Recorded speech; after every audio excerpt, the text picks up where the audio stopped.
She said, "You're acting like a babysitter, not a boyfriend," when I brought up her drinking habits. I said, "Then maybe you need one." What happened at her birthday party proved my point in the worst way for her. Original post: I, 29 male, had been dating Vanessa, 27, for about 3 years. First year was great. Second year, good. Third year, that's when the wheels started coming off. Vanessa always liked to party. When we met, we were both 26, 24. Going out on weekends was normal. But somewhere along the way, her weekend drinks became Wednesday wine nights, became why not have a cocktail with lunch. The first time I really noticed was about 6 months ago. Tuesday afternoon, she called me from a Target parking lot. "Vanessa," slurring. "Bab, my car won't start, can you come get me?" Me, "Are you okay, you sound?" Vanessa, "I had like 2 mimosas at brunch with Kelsey. I'm fine." Drove out there. She was definitely not fine. Way past 2 mimosas. Her car started perfectly. She was just too drunk to figure out she was turning the key the wrong way. Me, "Vanessa, it's 2 p.m. on a Tuesday." Vanessa, "So, I don't work till 4. She worked at an upscale hotel as an events coordinator. Started at 4 p.m. that day. I drove her home, made her coffee, drove her to work. Didn't lecture yet, but it kept happening. Found empty wine bottles hidden in weird places. Behind the towels in the linen closet, under the bathroom sink, in her car trunk. Finally brought it up one evening. She'd had 3 glasses of wine at dinner and was pouring a 4th. Me, "Hey, maybe slow down a bit?" Vanessa, "Excuse me?" Me, "You've had a lot already, just concerned." Vanessa, laughing, "Oh my God, are you seriously monitoring my drinks? What are you, my babysitter?" Me, "I'm your boyfriend who's worried about you." Vanessa, "Worried about what? That I'm having fun? That I'm not boring?" Me, "Worried that you hid a bottle of rosé behind the winter coats." Her face changed, caught. Vanessa, "I didn't hide it, I just put it there." Me, "Why?"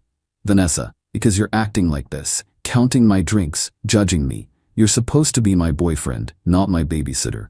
Me, "Then maybe you need one." Wrong thing to say. She went nuclear. Vanessa, "Are you calling me a child? I'm a grown woman. I can drink whatever I want, whenever I want." Me, "Even at work?" Silence. Another direct hit. See, I'd noticed her taking a flask to work. For emergencies, she'd said. But there were a lot of emergencies lately. Vanessa, That's different. Work is stressful. You wouldn't understand." Me, "I understand drinking at work can get you fired." Vanessa, "Stop. Just stop. You're being controlling and weird. I don't have a problem. You have a problem with me having fun." That became her mantra. I was controlling. I was boring. I was trying to change her. Classic deflection, I know now. Her 28th birthday was coming up in 3 weeks. She'd been planning it for months. Rented out a private room at a fancy rooftop bar. Invited like 50 people. New dress. Professional photographer. The works. "It's going to be epic," she kept saying. "The party of the year." I had a bad feeling. Mentioned maybe having a drink limit for the open bar. Vanessa, there you go again. My birthday, and you want to restrict alcohol? What's next, a breathalyzer at the door? Me, "I just think," Vanessa, "No, you know what? If you're going to be the fun police at my birthday, maybe you shouldn't come." Me, "Are you serious?" Vanessa, "Dead serious. I want to enjoy my night without you counting my drinks and giving me looks. Either come and shut up about my drinking, or don't come at all." I thought about it for exactly 5 seconds. Me, "Okay, I won't come." She blinked. "Wait, what?" "You're right. It's your birthday. You should celebrate however you want, without a babysitter." She expected me to cave, apologize, beg to come. I didn't. And that's when things got interesting. Update 1. The week before. The silent treatment lasted 2 days. Then, Vanessa tried a different approach. Love bombing. Suddenly she was super affectionate, making my favorite dinners, buying me little gifts, accidentally. Leaving her laptop open to the party planning spreadsheet, where my name was still on the guest list. Vanessa, "You know I didn't mean it, right? About not coming? I was just frustrated." Me, "I know you meant it, and it's okay. Enjoy your party." Vanessa, "But everyone will ask where you are." Me, "Tell them the truth. You uninvited me because I expressed concern about your drinking." Her face soured. "I'm not telling people that." Me, Then make something up. Your party, your choice. She tried guilt next, started posting throwback photos of us on Instagram with captions like, "Can't imagine celebrating without this one. Love. And so grateful for my rock." Her friends started commenting things like, "Couple goals," and "Can't wait to see you both Saturday." But I didn't take the bait, didn't like or comment, just watched. By Thursday, she was getting desperate. Her best friend Trina called me. "Trina, dude, what's going on? V said you're not coming Saturday." Me, "She uninvited me." Trina, "But why? You guys seemed fine last week." Me, "Ask her." Trina, "I did. She said you guys had a fight but won't say about what." Me, "Then I guess she doesn't want you to know." Trina, sighing, "Is this about the drinking thing? Interesting. So others had noticed." Me, "What drinking thing?" Trina, "Come on, we all know V goes hard, but it's her birthday." Me, "Exactly. Her birthday, her choice. I'm respecting her wishes." Friday night, Vanessa made one last attempt.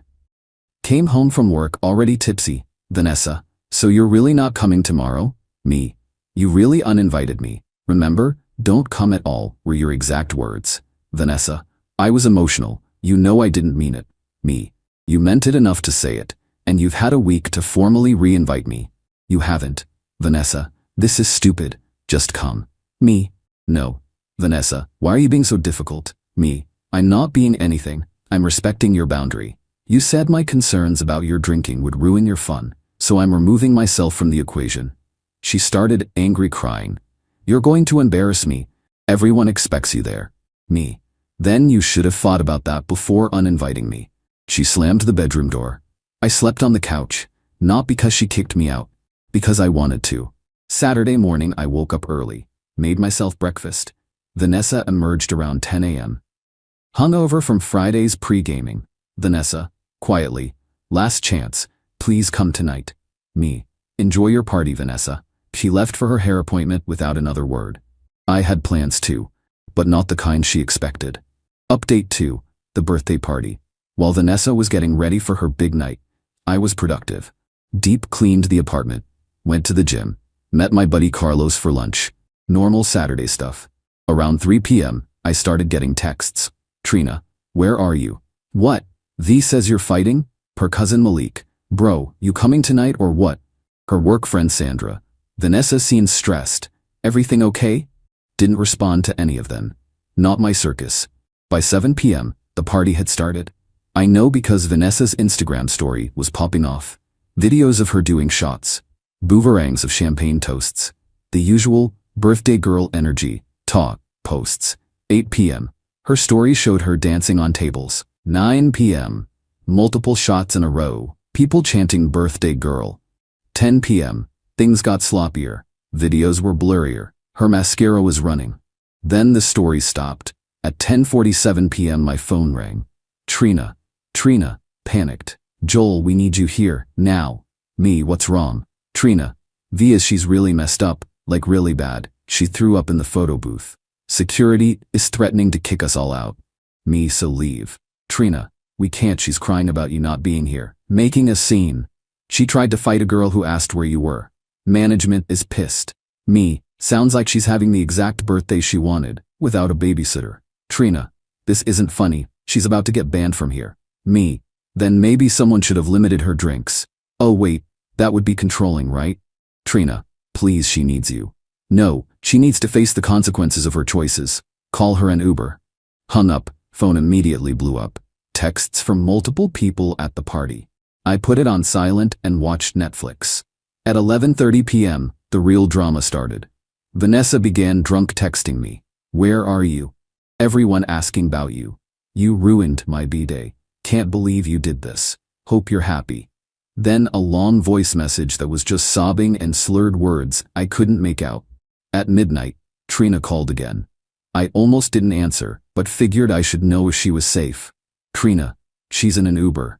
We're sending her home." Me, "Is she alone?" Trina, "Sanders with her. But Joel, it's bad. The venue is charging her card for damages. She broke some decorations and puked in multiple places. They took photos for their incident report." Me, "Okay."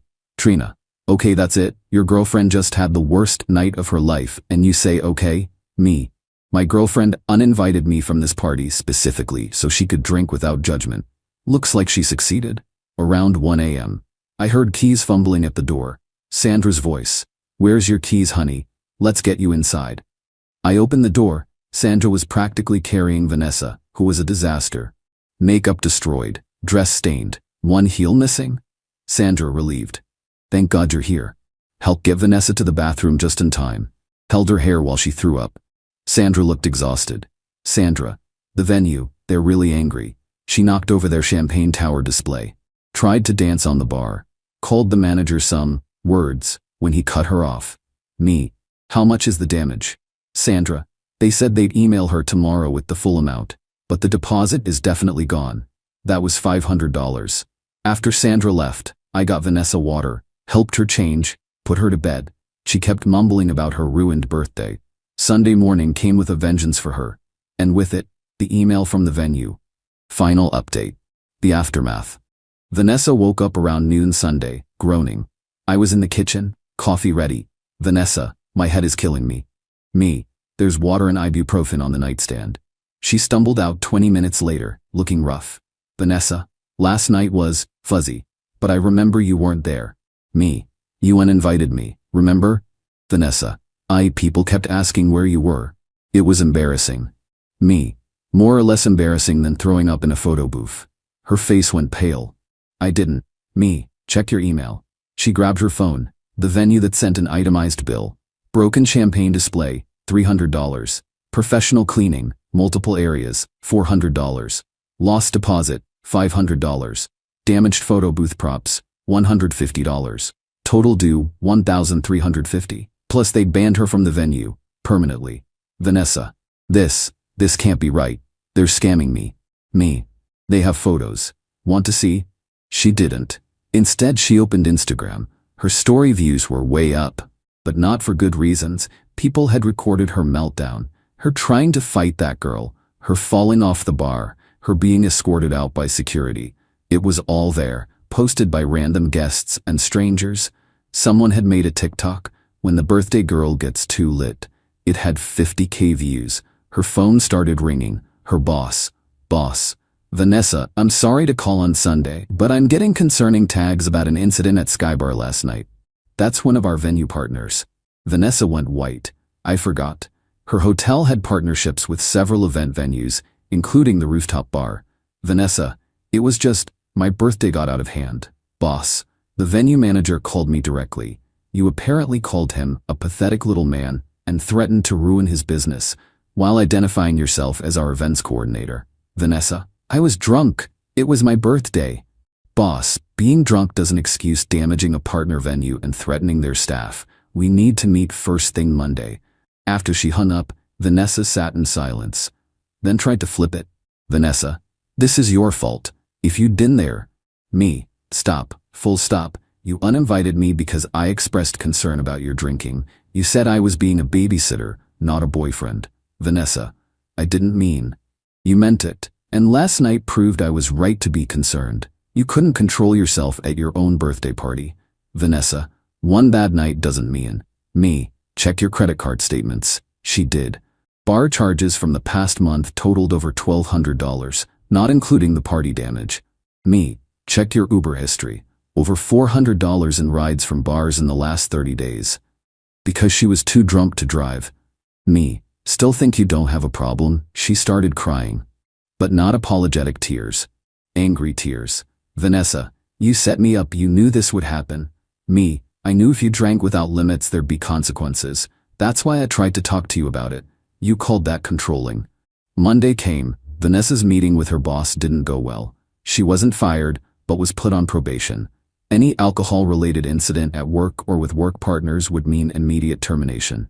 She came home, humiliated. Vanessa, they're treating me like an alcoholic. Me, maybe because you're acting like one. That started another fight. She blamed me for not protecting her from herself. Classic addict logic. Everyone else's fault, but hers. The relationship limped along for 2 more weeks. She tried to moderate her drinking, lasted about 4 days. Then I came home to her passed out on the couch, wine bottle empty, work laptop open to an unfinished event proposal due that day. I took a photo of the scene. Not to shame her, for my own records, because I knew what was coming. The next morning I told her I was done. I can't watch you destroy yourself anymore. Vanessa, you're leaving me because of one bad night? I'm leaving because you refuse to admit there's a problem. Your birthday party wasn't a one-off. It was a public display of what happens privately, all the time. Vanessa, you're so self-righteous, acting like you're perfect. I'm not perfect. But I don't drink myself into blackouts and blame everyone else for the consequences. She moved out a week later, told everyone I was controlling and couldn't handle a woman who liked to have fun. Fine, let them think that. Last I heard through mutual friends, she got terminated from the hotel 2 months later. Showed up drunk to a major client event. The probation violation was immediate termination. She's living with her parents now. Still posting party pics on Instagram, but from dive bars instead of rooftop lounges. Still blaming everyone else for her bad luck. I'm good.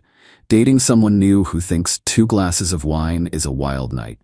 Boring? Maybe. But I'll take boring over chaos any day. The birthday party? It became legendary in our social circle. Not in a good way. Don't pull a Vanessa is now code for getting too drunk at your own event. She said I was acting like a babysitter, not a boyfriend. Turns out she was right. She needed a babysitter. But I wasn't volunteering for that job anymore.